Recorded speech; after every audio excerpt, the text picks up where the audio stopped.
Hey, I'm Eric, and I'm listening to 100 albums in 100 days. For all the details on what I'm doing and why, check out the video pinned to my profile. Today I listened to the 1982 album, The Gap Band 4 from The Gap Band. I, I love how most, if not all, of their, well, probably all but two albums were named with a number, like Gap Band 4, Gap Band 5, Gap Band 8, Gap Band, just, on and on and on. That just kind of made me chuckle. Those brothers are so busy getting funky, they didn't have time to think up any album names.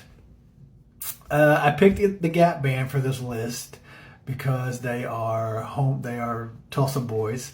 If you didn't, a little bit of trivia, the word Gap, G-A-P, stands for Greenwood, Archer, and Pine, which are the neighborhoods that they grew up in here in Tulsa. So I wanted to add a Gap Band album to the list because they're hometown boys.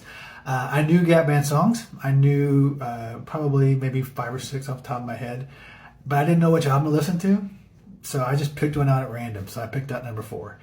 I did know 2 songs off of this album already. I knew Early in the Morning, and I knew You Dropped a Bomb on Me. And then as I was listening, I recognized Stay With Me. I don't know how I recognized that. I don't know if they play it on 80s on 8, if I heard it somewhere else, but I was singing along with it. So somehow I know that song. I don't know.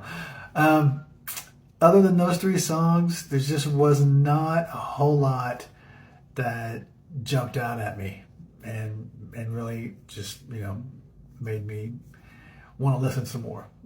With the Gap Band, you're going to get the Gap Band. You're going to get a little bit of R&B, a little bit of soul, a little bit of funk. If you go back far enough, you're going to get some disco. They're incredible, incredible musicians. Everybody in Tulsa loves those guys. But I think for my money, so after I listened to it, and I was a little sad that it didn't the whole album just jump out at me. So I went looking on Spotify just to see what compilation albums they have, best of or whatever. And they have a couple, and both of those had all the songs that I know. And they also had a 12-inch remix album where every song was remixed.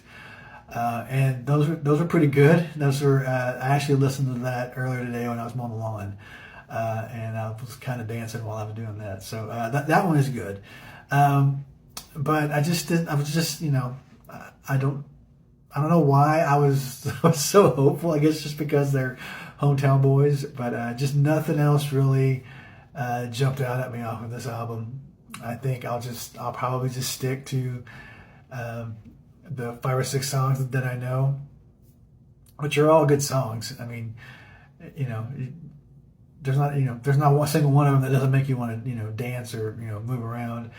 But the album as a whole, number 4, and I gave him a second chance too when I really didn't find anything on that one. I listened to number 3, and there just wasn't a whole lot. I guess I'm just not. I'm not the demographic for what the music that they were making, which that's fine, So I have a hard time recommending the album unless you like,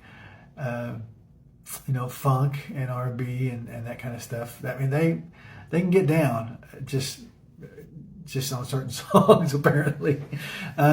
I don't know if I'd recommend the album. I would say go if you want some Gap Band. If you need a Gap Band fix, I would say go to the compilation albums because all the songs that you probably know are on those.